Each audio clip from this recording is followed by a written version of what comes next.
बिस्मिल्लाहिर्रहमानिर्रहीम और अस्सलामुअलैकुम।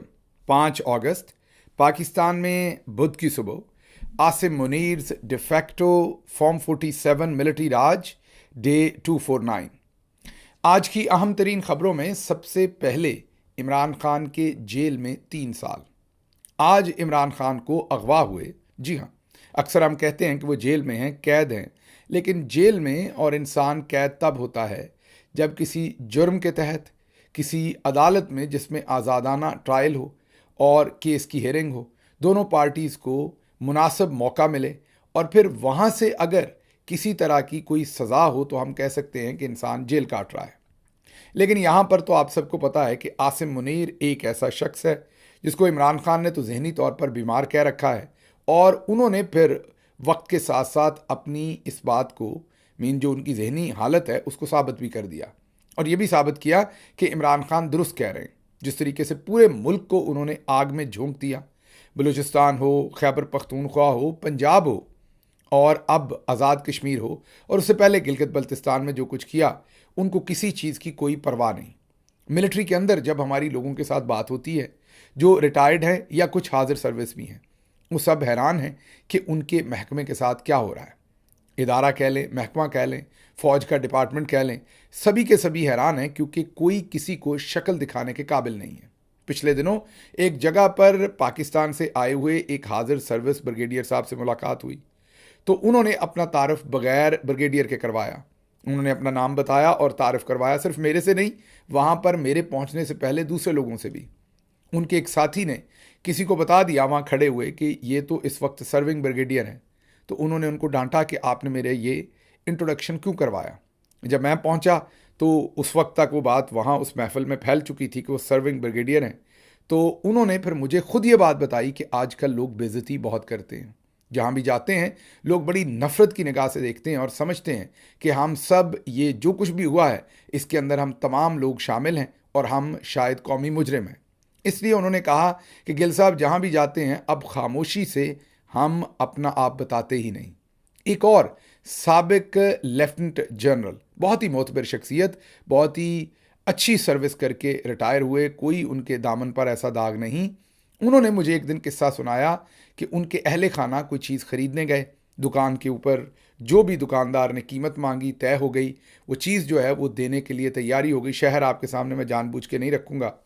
तो जब वो चीज़ लेने लगे, पैसे देने लगे, तो वहाँ कोई बात छिड़ी जिससे दुकानदार को पता चला कि उनके जो शौहरे मोहतरम हैं वो फ़ौज में जनरल साहब हैं। ज़ाहिर है उस वक्त तो वो रिटायर्ड थे, लेकिन उन्होंने कहा कि वो फ़ौज में जनरल साहब हैं। जैसे ही दुकानदार को ये पता चला उसने कहा मैंने आपको ये सामान नहीं बेचना, ये मुझे किसी और ने नहीं, जनरल साहब ने खुद बताया। अगर कोई और बताता तो मैं यकीन ना करता कि पाकिस्तान के अंदर कोई ऐसी जुर्रत कैसे कर सकता है। तो फ़ौज का जो इदारा है वो भी यरगमाल है, वो भी इस वक्त मगवी है पूरे का पूरा आसिम मुनीर के हाथों, क्योंकि पाकिस्तान में आहिस्ता आहिस्ता आर्मी चीफ का दफ्तर जो है वो इतना पावरफुल हो गया है कि अगर वहाँ पर सोचिए, जैसे अब एक जहनी मरीज़ आ गया, अगर वहाँ पर कोई जैसे जनरल बाजवा थे, उन्होंने जो कुछ पाकिस्तान में किया, हमारे मिसाइलों की रेंज हो या कश्मीर के ऊपर मामलात हों, जिस तरह की मुल्क के साथ वो हरकत कर गए, दूसरों को तो ये गद्दारी और बगावत के सर्टिफिकेट देते हैं, लेकिन जिस तरह के इनके अपने लोग आए हैं, गद्दारी तो शायद छोटा लफ्ज़ है, जो कुछ वो करके गए हैं, शायद इमरान खान उनको दुरुस्त मीर जाफ़र, मीर सादक कहते थे और उनको बड़ा गुस्सा लगता था। लेकिन आप सोचिए जब एक ऐसा शख्स आर्मी चीफ आ जाता है फ़ौज के अंदर तो उसके एहतसाब का कोई तरीका मौजूद ही नहीं है। कोर कमांडर्स तो महज बेचारे, आप उन्हें तहसीलदार समझें, वो गुस्सा करेंगे मेरी इस बात का, लेकिन यकीन कीजिए कि डिप्टी कमिश्नर का भी तहसीलदार पर उतना इख्तियार नहीं है, शायद चीफ सेक्रेटरी का भी नहीं है, क्योंकि बीच में पॉलिटिकल एवेन्यूज़ हैं और लोग इन्वॉल्व हैं। तहसीलदार भी अपना बच बचाव करवा सकता है, अदालत के पास जा सकता है। कोर कमांडर बेचारा, हालांकि बहुत बड़ी पोस्ट होती है, लेकिन वो तो मुकम्मल मरहून मिन्नत है आर्मी चीफ के। आर्मी चीफ उन्हें एक स्ट्रोक से जिस मोमेंट मर्जी, मतलब जिस लम्हे मर्जी हटा दे, घर भेज दे, जेल में डाल दे, कोर्ट मार्शल कर दे, तबादला कर दे, कोई पूछने वाला नहीं है। तो ये बुनियादी तौर पर सारे मुल्क की फसाद की जड़ आर्मी चीफ के दफ्तर के अंदर इतनी ताकत होना है कि जैसे ही वो आर्मी चीफ बनता है वो अन्नदाता बन जाता है, बैठी हुई हुकूमतों को गिराता है, बनाता है। उसके अंदर एक खुदाई दावे की आप ये कह लीजिए कि जुस्तजू पैदा हो जाती है, और वो फिर जितनी देर दफ्तर में होता है ऐसा ही करता है। जब वो रिटायर्ड हो जाते हैं तो याद कीजिए जनरल बाजवा एक सीढ़ियों पर बैठे थे, एक नौजवान उनको गालियां दे रहा था। ज़ाहिर उनकी बेगम साथ थी, उन गालियों को तो मैं एंडोर्स नहीं कर सकता, लेकिन उनको गालियां दे रहा था और वो वहाँ जैसे मक्खियाँ उड़ाते हैं मुँह से, ऐसे कह रहे थे यार चला जा, मैं वो नहीं हूँ, मैं पाकिस्तान का साबिक आर्मी चीफ नहीं हूँ। तो ये टोटल हैसियत उसके बाद ये रह जाती है। लेकिन जब तक कुर्सी होती है, फ़रौनियत है जो आज आप देख रहे हैं।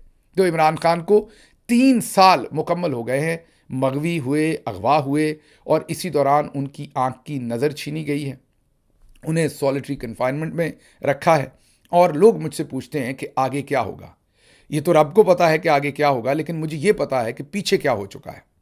पीछे ये हो चुका है कि 75 साल में जो पाकिस्तान के मिलिट्री जर्नल्स ने अपना एक पूरे का पूरा तसल्लुत कायम किया था, उसे इमरान खान ने अकेले ने उखाड़ के फेंक दिया है। 8 फरवरी 2024 के इलेक्शन में वो हुआ जो किसी ने सोचा नहीं था। पाकिस्तानी अवाम ने, पाकिस्तान की खुसूसन ख़वातीन ने, माओं ने, बहनों ने, बेटियों ने जूते उतार उतार के इनके सरों में मारे। यकीन कीजिए वो बैलेट बॉक्स के ऊपर मोहरें नहीं थी, वो इनके सरों के ऊपर जूते थे जो उन्होंने मारे। इतना वोट पड़ा कि पाकिस्तान के मिलिट्री जर्नल्स को समझ नहीं आई कि अब करें तो क्या करें। बीच बाजार इनका पूरे का पूरा बयानिया नंगा हो गया, 9 मई वाला भी, और जो पूरी जिंदगी से बनाया था कि हम जिसको चाहें बना दें, जिसको चाहें हम गिरा दें। जो कहते थे हम फलां को लाएं हुकूमत में और फलां को लाएं, अब लाओ ना ज़रा पता चले।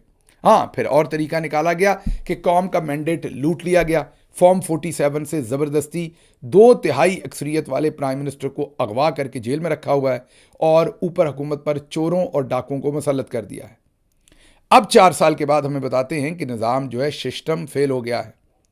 सिस्टम तो तभी फेल हुआ था जब कायदे आज़म ने, जिन्होंने अयूब खान को, उसके दिमाग के खन्नास को उन्होंने समझ लिया, उसकी जहनी बीमारी को उन्होंने समझ लिया और उसकी ट्रांसफ़र की, लेकिन उसके बावजूद उसने पाकिस्तान पर कब्ज़ा भी किया, आइन को मुअत्तल भी किया, और उसके बाद जिस बुराई की बुनियाद उन्होंने रखी वो आज तक हम भुगत रहे हैं।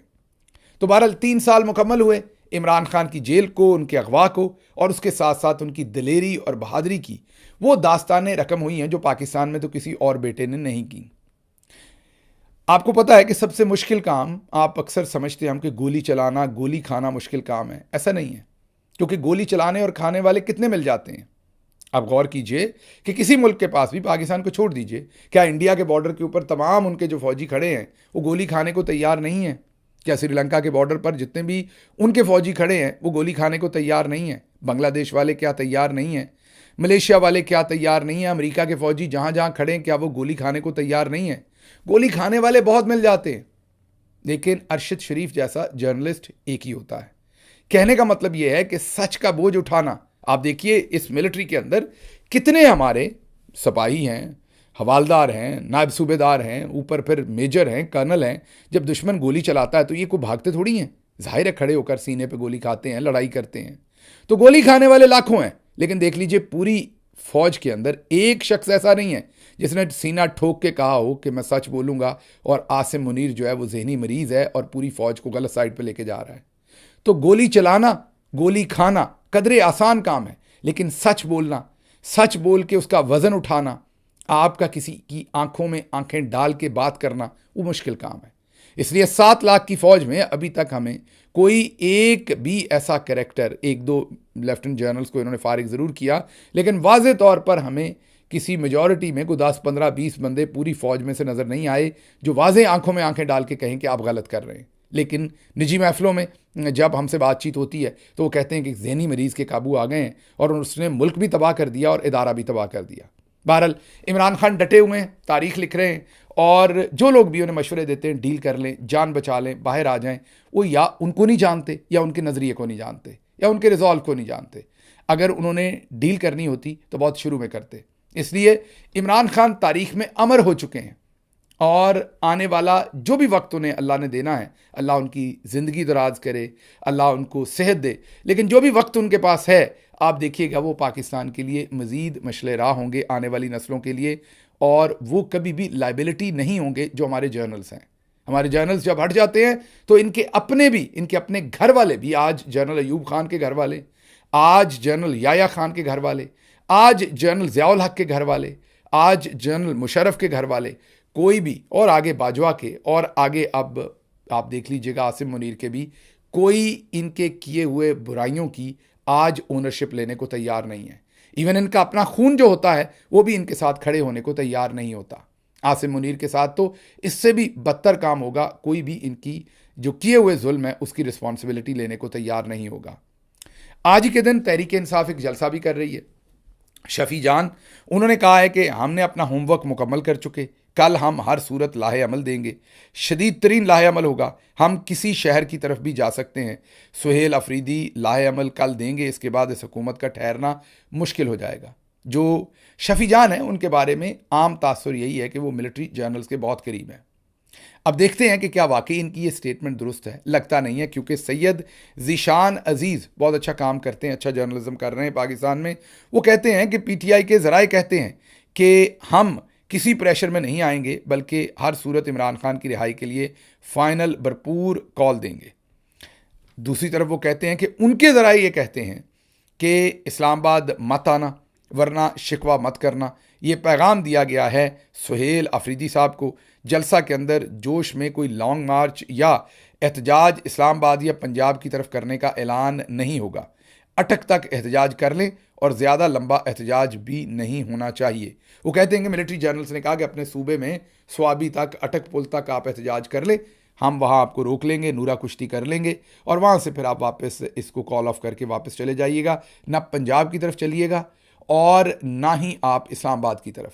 अब पता चल जाएगा, अब से चंद घंटे के अंदर ये एहतजाज है और इस जलसे के अंदर पता लगेगा कि कोई हतमी गेम प्लान दिया जाता है या नहीं। मैं भी इनसे यही तकाजा करूँगा कि एक हतमी गेम प्लान दें।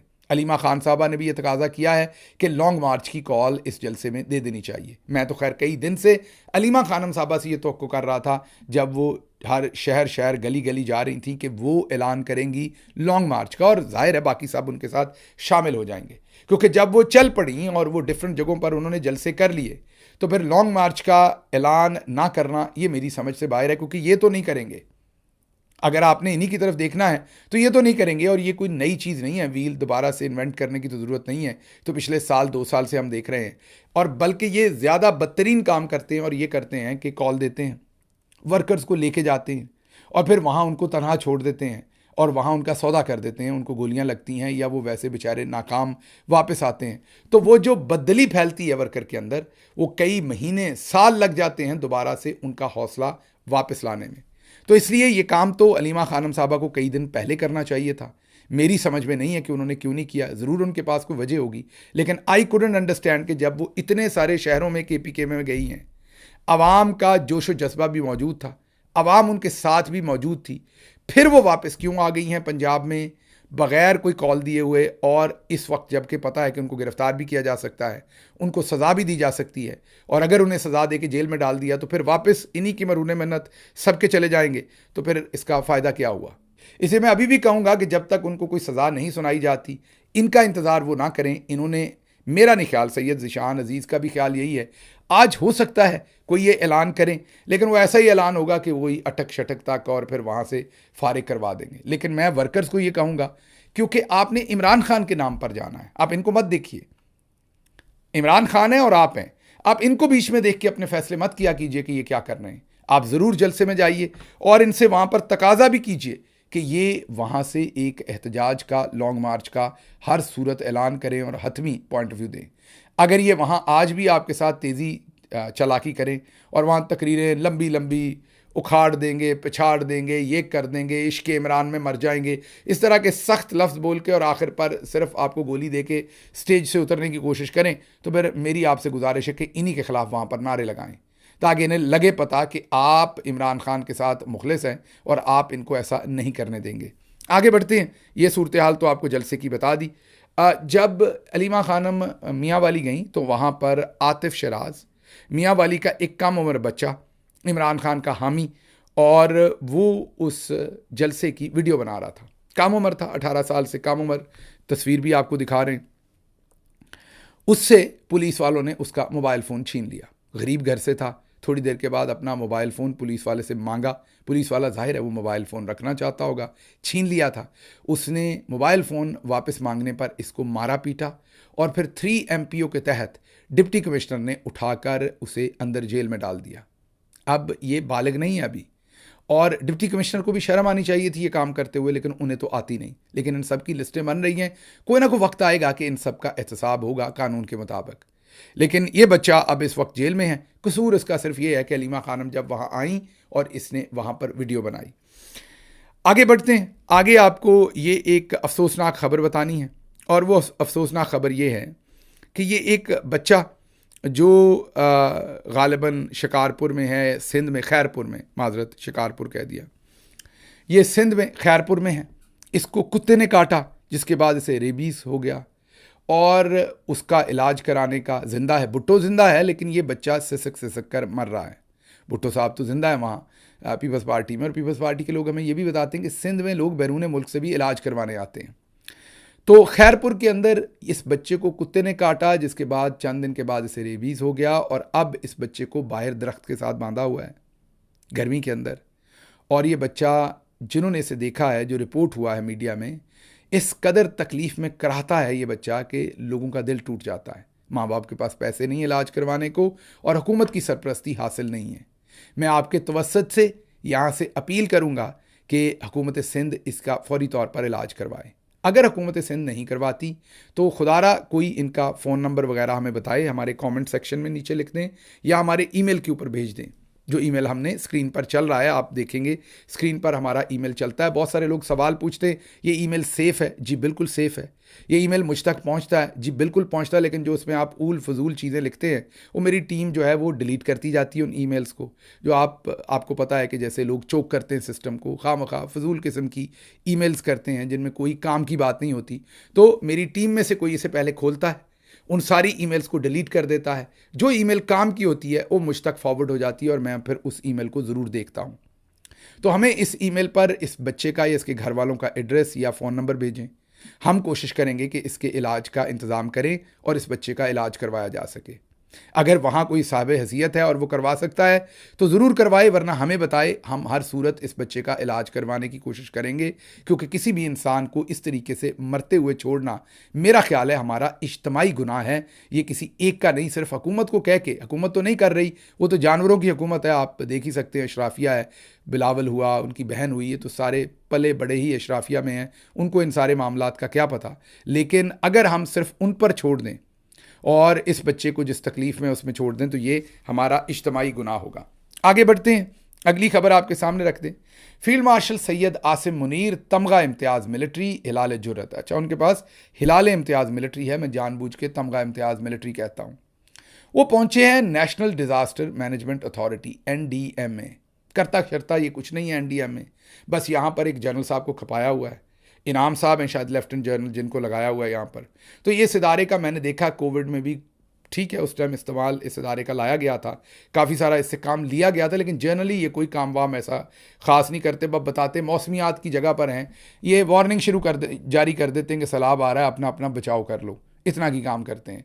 बहरहाल वहाँ स्क्रीनें लगाई हुई हैं हमें बेवकूफ़ बनाने के लिए, जैसे पता नहीं इनका क्या काम है। उन स्क्रीनों के ऊपर कहीं जियो चल रहा होता है, कहीं दुनिया TV चल रहा होता है, कहीं एयरवाई चल रहा होता है, मतलब कौम को फे बनाया हुआ है।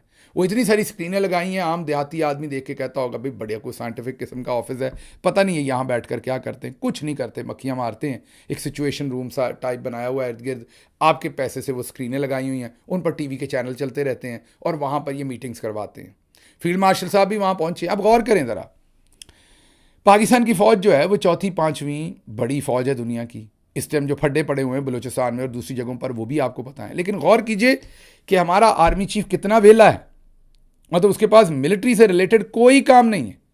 यहाँ यकीन कीजिए कि जो हमने ज़िंदगी में 1-2 काम 3 शुरू कर रखे हैं, एक ये व्लॉग है, उसके अलावा कोई अपना काम धंधा है जिससे कोई रोज़ी रोटी कमानी होती है, वो भी करना होता है रोज़। इसके अलावा फिर कुछ ना कुछ ज़ाहिर है पार्टी से रिलेटेड, कोई PTI से रिलेटेड या इमरान खान साहब से रिलेटेड काम होते हैं। तो यकीन कीजिए सोने को वक्त नहीं मिलता पूरा। और यहाँ पर वो शख्स आर्मी चीफ है और उसकी प्रायोरिटीज़ देखें, वो जाके NDMA में बैठा हुआ है।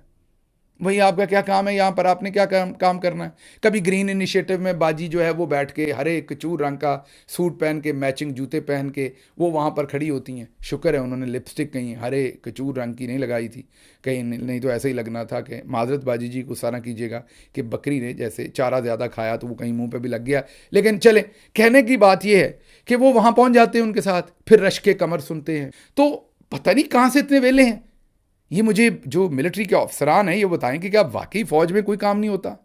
आर्मी चीफ, अब तो वो CDF भी हैं, चेयरमैन हैं सारे सभी कुछ के, एयरफोर्स भी उनके नीचे। मैं जितने के चीफ्स को जानता हूँ, मतलब हमारी हुकूमत के दौरान, मतलब मैं आपको ईमानदारी से बताने लगा हूँ कि जो मैं सिचुएशन को जानता हूँ, जिनसे मैंने क्लोजली देखा लोगों को, इवन एयरफोर्स के अंदर स्पेशली, मैं बता देता हूँ उस वक्त एयर चीफ का, क्योंकि उस वक्त भी फटा पड़ा था इंडिया के साथ, जो मामला मैं देखता हूँ, ट्रैवल देखता हूँ, उनकी अपनी इंगेजमेंट्स देखता हूँ, तो कोई टाइम नहीं होता।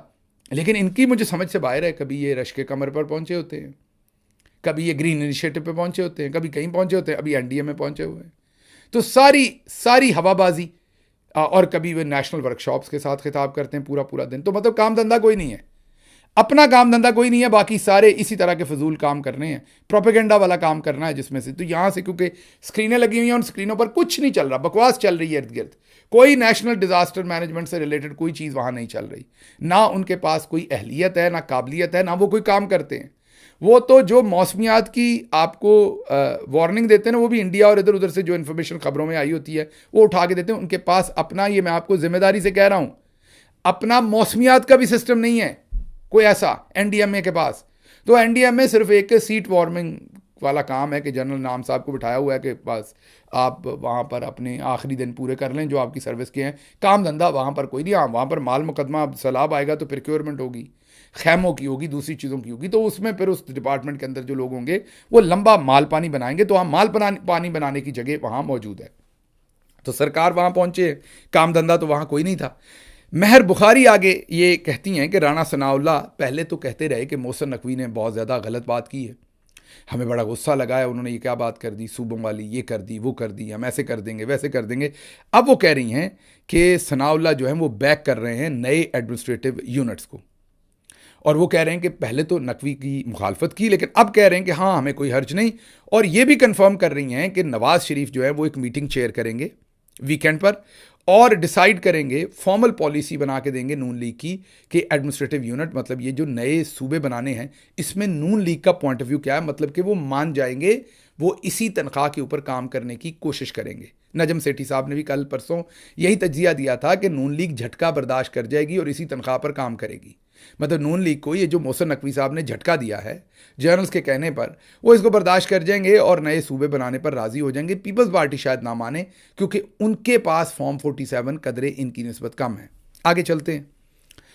आगे नवाज शरीफ साहब की दूसरी साहबजादी आसमा नवाज, वो भी अब लॉन्च्ड हैं। वो कहती हैं मियाँ नवाज शरीफ के बगैर कोई सिस्टम नहीं चल सकता। ये पता नहीं जब मियाँ साहब मुल्क से चले गए थे तब पीछे से कैसे चलता था सिस्टम, लेकिन वो ये कहती हैं, मान लेते हैं। जियो टीवी ने एक स्लाइड जो है वो रन की है, कम से कम ये सोशल मीडिया पर क्लेम किया जाता है। अच्छा जी, जियो टीवी की इस खबर के मुताबिक पंजाब के अंदर 10 सूबे शायद बना दिए जाए माशाल्लाह से। अब ये हतमी नहीं है, जाहिर है। जियो टीवी का एक स्क्रीनशॉट जो है वो सोशल मीडिया के ऊपर फिर रहा है। उसमें लाहौर को अलग सूबा बनाया जाएगा, फैसलाबाद को अलग, मुल्तान को अलग, बहावलपुर को अलग, डेरा गाजी खान को अलग, गुजरांवाला को अलग, रावलपिंडी को अलग, सरगोदा को अलग, साहिवाल को अलग, गुजरात को अलग। तो अगर आप गौर करें तो इसमें ज़्यादातर तो डिविजनल हेडक्वार्टर हैं सारे के सारे, सवाए गुजरात के और सियालकोट के। ये जो दूसरे दो ऐसे अजला हैं ये जिनको सूबा बनाना है, ये डिवीज़न नहीं है फ़िलहाल ये दोनों गुजरांवाला डिवीज़न का हिस्सा हैं और दोनों ज़िले हैं। बाकी जितने भी नाम हैं, लाहौर अलग से एक डिवीज़न है, फैसलाबाद डिवीज़न है, मुल्तान डिवीज़न है, बहावलपुर डिवीज़न है, डेरा गाजी खान डिवीज़न है, गुजरांवाला डिवीज़न है, रावलपिंडी डिवीज़न है और फिर सरगोदा डिवीज़न है। साहिवाल भी ज़ाहिर है डिवीज़न है। इसमें जैसे मैंने आपको बताया कि गुजरात जो है वो ज़िला है, तो उसको सियालकोट मैं शायद ओवरलुक कर गया हूँ, सियालकोट का नाम यहाँ नहीं है, माजरत, लेकिन जो गुजरात है वो डिस्ट्रिक्ट है, उसको ये बनाया जाएगा। तो नॉर्मली डिवीजन्स के लेवल के ऊपर जो हैं वो गालिबन सूबा बनाने की तैयारी की जा रही है। ये पंजाब के 10 हिस्से करने की एक आप ये कह लीजिए कि प्रपोज़ल है जो सामने आई है। अभी तक ये खतोखाल है, अभी कई कुछ होगा, आप देखेंगे कई कहानियाँ होंगी। आजकल ये जो शोशा छोड़ा हुआ है, मैं बार बार आपको कह रहा हूँ, कश्मीर से तवज्जो हटवाने के लिए ये शोशा इस वक्त छोड़ा गया है। फिर शहजाद इकबाल कहते हैं कि मेरी कुछ अहम लोगों से बात हुई है। उनका कहना है कि मोहसिन नकवी की कुछ बातें स्क्रिप्ट से बाहर थीं, जैसे सिस्टम कोलैप्स, काकरोचेज आ जाएंगे, लैपटॉप देकर कुछ नहीं हो सकता। वो कहते हैं ये बातें बाहर थी, मतलब जिन बातों में मरीम नवाज साहबा की बेइज्जती की गई है या नून लीग पर डायरेक्टली अटैक है, उनका कहना यह है कि अब फौजी ज़राए ये कहते हैं कि ये मैंडेट से बाहर थी। मतलब हमने मोहसिन नकवी को कहा ज़रूर है कि वो ये बात करें, लेकिन ये बातें करने को हमने नहीं कहा। ये बहुत ही मानी खेज बात है जो शहजाद इकबाल कह रहे हैं, क्योंकि आजकल सभी ये रवाज एक चल पड़ा है। लौंडा लपाड़ा जी भी कहते हैं कि मेरी एक बड़ी अहम शख्सियत से मुलाकात हुई है, ख़ास शख्सियत से मुलाकात हुई है। फिर मुनीफ फ़ारूक भी कहता है मेरी ख़ास शख्सियत। अब शहजाद इकबाल साहब से हर दूसरा तीसरा बंदा कहता है कि उनकी एक बहुत ही मोतबर अहम शख्सियत के साथ बात हुई है। अब पता नहीं ये कौन सी अहम शख्सियत है जो जिसको मिलती है उसको अपनी मर्ज़ी का वर्जन दे देती है और अपनी मर्ज़ी की खबर जो है वो मार्केट के अंदर चलवा देती है। आगे चलते हैं। फजल रहमान साहब ने कहा है कि मोहसिन नकवी हमारे बरखुरदार हैं, लेकिन वक्त से पहले बालिग हो गए हैं। अगर वो कहते हैं कि निज़ाम फेल हो चुका तो हुकूमत ख़त्म करें या कम अज़ कम खुद काबीना से इस्तीफ़ा दे दें। फजल रहमान साहब, याद कीजिए हमने आपको बताया था कि फजल रहमान साहब के ख़िलाफ़ कुछ नहीं होगा। आपको बताया था कि जो बयान उन्होंने दिया है वो जर्नल्स के कहने पर दिया है, उनकी पूरी पार्टी में किसी को हाथ भी नहीं लगाया जाएगा। वो जर्नल्स के कहने पर ये सब कुछ कर रहे हैं, उनके ऊपर ज़मीन तंग नहीं होगी। आपने फिर देखा सब कुछ वैसे का वैसा ही हुआ है। आगे बढ़ते हैं। 2.5 साल हुकूमत करने का मुतालबा पीपल्स पार्टी का था और 2.5 साल हमारा, मतलब पीपल्स पार्टी ने फॉर्मूला ये तजवीज़ किया था कि 2.5 साल आपका वज़ीर आज़म हो, 2.5 साल हमारा हो। अभी वो 2.5 साल जो है वो पूरे हो गए हैं। 2.5 साल के बाद अब देखते हैं कि मामला किस तरफ जाता है। लेकिन ये अब हुकूमत के अपने मशीर इस बात को अग्री कर रहे हैं कि ये फार्मूला बिल्कुल तय हुआ था और ये पीपल्स पार्टी ने डिमांड बिल्कुल की थी कि आधा आधा अरसा इन 5 साल में हम हुकूमत कर लेते हैं। अब ज़ाहिर है बिलावल ज़रदारी अब चाहते होंगे कि अर्दली को उतारा जाए और उनकी जगह पर मुझे अर्दली बनाया जाए। उसके बाद खारान बलूचिस्तान में तकरीबन मुकम्मल BLA के कब्ज़े हैं। ये वक़ार खान ट्वीट कर रहे हैं, कह रहे हैं बैंक समेत हर सरकारी इमारत पर खारान में BLA का कब्ज़ा है। बलूचिस्तान में आहिस्ता आहिस्ता फ़ौज पीछे हट रही है और BLA जो है वो आगे बढ़ रहा है, ये उनका कहना है।